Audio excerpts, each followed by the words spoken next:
Bây giờ anh chị em sẽ thấy có những cái trường hợp mà chúng ta hỗ trợ chữa lành hiệu quả và những cái chữa lành kém hiệu quả. Thì có hai trạng thái mà cái người chúng ta là còn tỉnh thức đó, chúng ta còn hiểu biết đó, mà chúng ta không đón nhận, chúng ta từ chối, hoặc là chúng ta mơ mơ màng màng, chúng ta nói không cần thiết đâu, và không muốn đâu, từ chối cái phần chữa lành của anh chị em, thì cái phần năng lượng sẽ không có hỗ trợ cho cái tế bào được. Tại vì cái người chủ nhân của tế bào đã không đồng ý để cho cái tế bào đón nhận. Cũng như có thể anh chị em có thể hiểu rằng một gia đình có người cha người mẹ, người cha người mẹ nói: Ê, mấy đứa con vô đi, không có đứa nào mà được ra ngoài sân hết, không có đứa nào được chơi với những người hàng xóm hết, thì đứa con nó đâu dám cãi đâu, nó không có dám chơi. Mà nếu có chơi nữa, nó cũng trốn tránh cái cha mẹ, mà nó chơi trong cái trạng thái là không có vui vẻ, nó hồi hộp, nó lo lắng, nó sợ sệt đủ cái chuyện đó.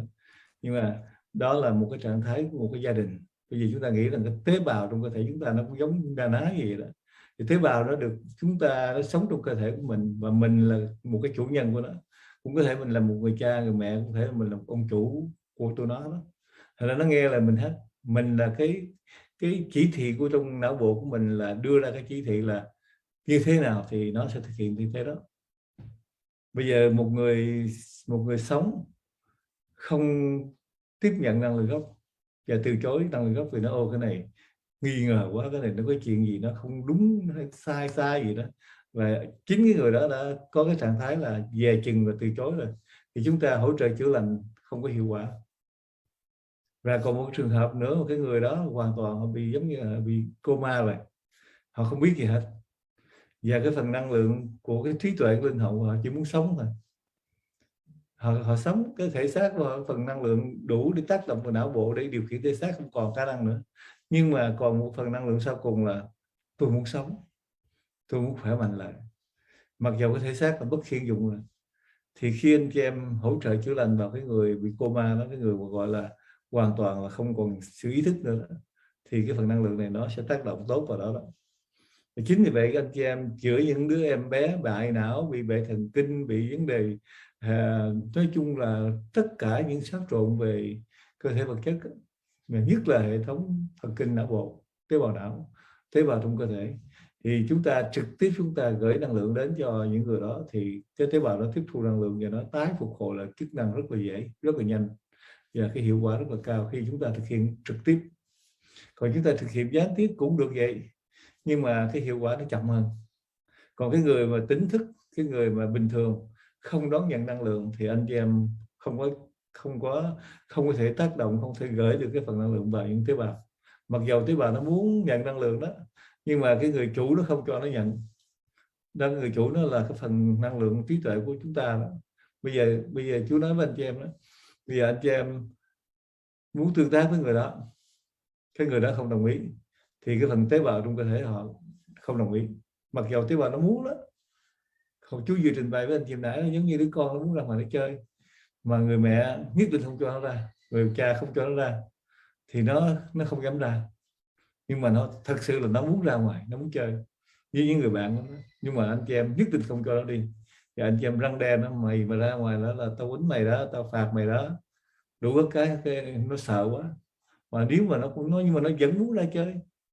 Là cái trạng thái của tế bào của ta sao, nó vẫn muốn sự sống, nó vẫn muốn tiếp thu năng lượng, nhưng mà cái người chủ nhân của nó không đồng ý, thì cái phần kết nối năng lượng không hiệu quả.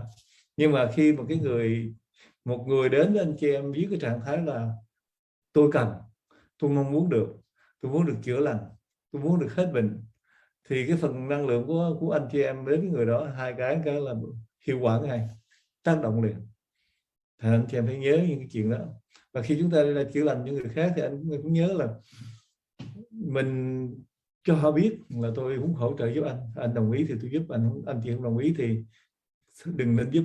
Tại vì giúp không có hiệu quả, người ta nói anh chị em dở quá, tưởng sao tôi thử cái người đó rồi đó là không có kết quả gì hết. Như một anh chị em sẽ thấy một số người đến thử anh chị em nói ok, bây giờ tôi biết Hoàng Anh là người hỗ trợ chữa lành giỏi lắm, có nhiều người biết là có tiếng rồi đó, bây giờ tôi thử Hoàng Anh thử có như thế nào nha. Thì cái người mà đến thử Hoàng Anh đó, với cái trạng thái là thử thách, là cũng không đón nhận năng lượng gì hết, mặc dù Hoàng Anh dùng hết tình thương yêu mình gửi năng lượng cho cái người đó. Nhưng mà cái người đó thử mà, tôi thử mà, thử thách là không được. Thử thách là một cái trạng thái không hợp tác, có cái sự nghi ngờ, có cái sự gọi là không đồng ý, thì cái người đó sẽ không có tác dụng gì hết. Cũng như một số anh chị em giờ trong lớp học, bây giờ nghe lớp học mấy người này học cái này học cái nọ, tôi hay quá, tôi vô tôi thử coi. Thì cái hiệu quả cái thử đó, thử với cái lòng mong cầu, thử với cái điều mà ước muốn, để mình trải nghiệm coi cái chuyện gì xảy ra thì được. Mà thử với cái trạng thái là chống đối, moi móc, soi mói để tìm những cái gì đó mình đánh trả lại, mình chống đối lại, thì chắc chắn là không có một cái hiệu quả gì hết, hoàn toàn là nothing, không có gì hết. Thì những người đó họ nói ơi, tôi cũng vô học rồi, tôi đăng ký tôi học rồi, mà tôi không được gì hết, tôi không cảm nhận được gì hết. Thì đúng rồi đó, khi anh chị em đến với môn học năng lượng gốc, cũng như anh chị em muốn tìm hiểu trong cái trạng thái của cái sự tương tác trong quá trình thương yêu, để mình tìm hiểu coi cái gì nó có thể giúp được, thì cái điều đó hợp lý. Còn anh chị em đến, anh chị em coi, tôi đến tôi coi coi nó có cái gì, tôi không thích cái gì hết, tôi đến tôi coi cái gì mà nó không hợp lý, nó không có đúng ý tôi, là tôi bài bác và tôi chống đối liền. Thì cái trạng thái đó đến học không có giá trị gì hết. Dầu có ngồi đó, dầu có kích hoạt, dầu có đủ thứ hết, nhưng mà không có giá trị gì hết, cũng giống như người thường thôi. Rồi cái người đó, mai mốt cái người đó lại hỏi mà bệnh bị đau, thì hỏi với mấy người khác, hỏi rồi tôi cũng nhớ đó, tôi học rồi thế không có giá trị hết trơn, không có cái gì hết trơn đó. Thì chúng ta phải hiểu rằng là cái lý do cái người học viên đó tại sao họ không có giá trị. Thì cái vấn đề này chúng ta phải hiểu cho rõ ràng, để không khéo thì người ta nói năng lượng gốc nó không, nhiều người học không thành công. Bây giờ chú nói thật với anh chị em, 100 người đến lớp học mà trong đó chỉ có một người có tình thương thôi, thì 99 người kia rớt hết, không cảm nhận được gì. Nó tinh vi đến mức độ đó đó. Tinh vi mức độ là cái tần số năng lượng của não bộ chúng ta phải hiểu biết hai chữ đạo đức và cân nhắc 5 yếu tố tình thương thì mới tạo được cái sự kết hợp. Còn nếu mà chúng ta đến đây để chúng ta muốn bài bác, chúng ta là muốn nghiên cứu trong cái phạm lĩnh vực là nghi kỵ đố kỵ, để chúng ta đối tác trở lại, chúng ta đánh trả trở lại, thì không thành công. Không có người nào thành công, không người nào có thể lấy năng lượng được. Tại vì dễ hơn, tần số không khớp, không khớp thì không có giá trị gì hết. Mà chú trình bày với anh theo cái hệ thống điện thoại Viễn Liên, chúng ta bấm trật con số là không có alo, mà alo với người khác, nhiều khi họ nóng, họ làm cho anh chị em một trận, họ quát anh chị em một trận, tại sao mà lại gọi tôi.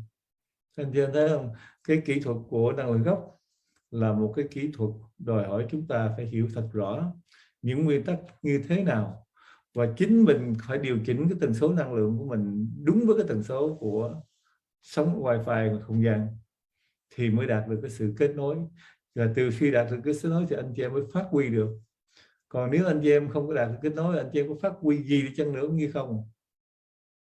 Rồi anh chị em nói về tôi đam mê, tôi có một cái dự án lớn, tôi muốn hình thức dùng những cái từ mà gọi là hấp dẫn khoa học và những cái từ lớn bây giờ đó, nhưng mà từ gì đi nữa không có giá trị hết, như là niềm đam mê, rồi khát vọng lớn, rồi gọi là tạo thành tích, vân vân vân vân.